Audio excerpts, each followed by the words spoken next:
कि Australia prime minister उन्होंने ये कहा, और ये बड़ी इंपॉर्टेंट चीज़ है, उन्होंने कहा कि हर चीज़ का जो आंसर है अबाउट चाइना वो इंडिया है। Australia is requiring for or asking for India's help to replace China। ये एक बड़ी अहम डेवलपमेंट है, और इसमें जो इंडिया जो है वो दुनिया की जो चाइना की जो ग्लोबल सप्लाई चेन का जो सब्स्टिट्यूट है वो इंडिया है। स्कॉट मॉरिसन हो या सुगा साहब हो जो इस वक्त जापान के इस वक्त के वजीर आजम हैं, और जो अमेरिकन हैं, they are all relying on India. क्यों इंडिया में इतनी इन्वेस्टमेंट लाइनें लगी हुई हैं, हमारे यहाँ क्यों नहीं आ रही? हम अपना माहौल ऐसा बनाएं बिजनेस का। हमारे अपने बिजनेसमैन जो पाकिस्तानी बाहर रहते हैं या हमारे अपने बिजनेसमैन, उनको तो वैसे बंदे बंदे को तो आप नोटिस भेज।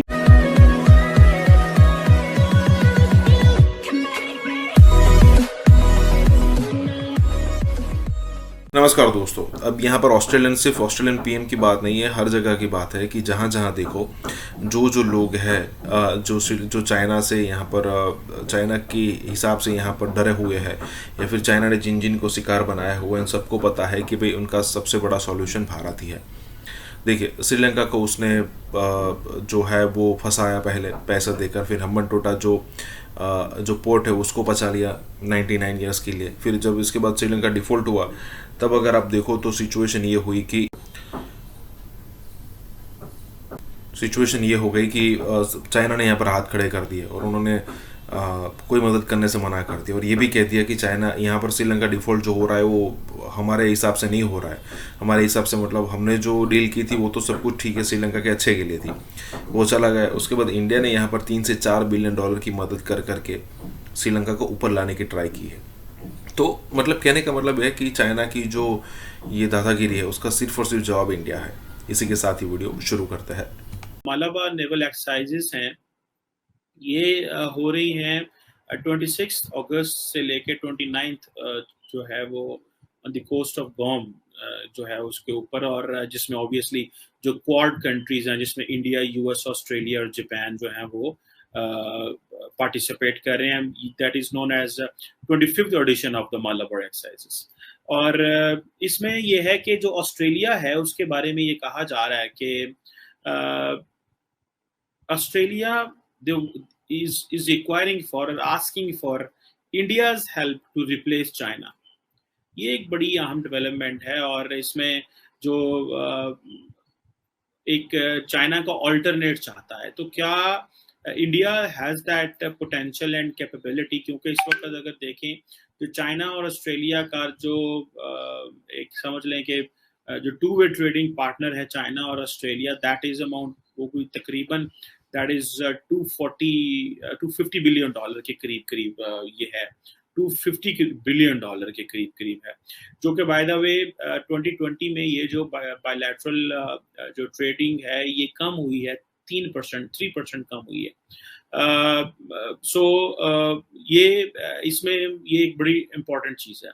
उसके साथ साथ अगर देखा जाए तो जो इंडिया और जो ऑस्ट्रेलिया के जो पार्टनरशिप है, जो टू वे ट्रेडिंग पार्टनरशिप है, that is about around 25 billion dollar के करीब है, जो कि that is not a very big number obviously, लेकिन इन दैट सिचुएशन बेसिकली जो ऑस्ट्रेलियंस हैं दे वांटेड कि हमारे जो ताल्लुकात हैं इंडिया के साथ अच्छे हों। अगर आपको याद हो कि ऑस्ट्रेलिया के एक प्राइम मिनिस्टर हुआ करते थे, टोनी एबट, और उन्होंने एक बेसिकली फ्री ट्रेड को कॉन्सेप्ट भी इंडिया के साथ जो था वो किया था, बात की थी। और अब जो टोनी एबट थे वो चाहते थे, उन्होंने ये कहा, और ये बड़ी इंपॉर्टेंट चीज़ है, उन्होंने कहा कि हर चीज़ का जो आंसर है अबाउट चाइना वो इंडिया है। These were very big words of the former Australian जारी बात स्कॉट मॉरिसन है, जो ऑस्ट्रेलिया के प्राइम मिनिस्टर हैं, लेकिन वो कहा करते थे कि जो चाइना के बारे में हर क्वेश्चन का जो जवाब है वो इंडिया है। जिस तरह वो बात है ना कि जी जो ट्रेड है वो भी that is about economics, politics, की सारी चीज़ें जो हैं दे गो साइड बाय साइड। सो उन्होंने ये कहा कि जो टोनी एबट जो थे, उन्होंने ये कहा बैक इन 2014 जब ये नरेंद्र मोदी तब इंडिया के प्राइम मिनिस्टर थे, उन्होंने कहा कि India obviously that accounts for a democracy और इंडिया के अंदर जो स्टील और फार्मास्यूटिकल हैं उसमें ऑलमोस्ट दुनिया में नंबर 2 पे है इंडिया, और इनकी अपनी सिलिकॉन वैली है। सो वो ये जो इंडिया चाइना जो ऑस्ट्रेलिया के प्राइम मिनिस्टर टोनी एबर्ट जो थे वो कहा करते थे, और उन्होंने ये कहा कि जो इंडिया जो है वो दुनिया की जो चाइना की जो ग्लोबल सप्लाई चेन का जो सब्स्टिट्यूट है वो इंडिया है।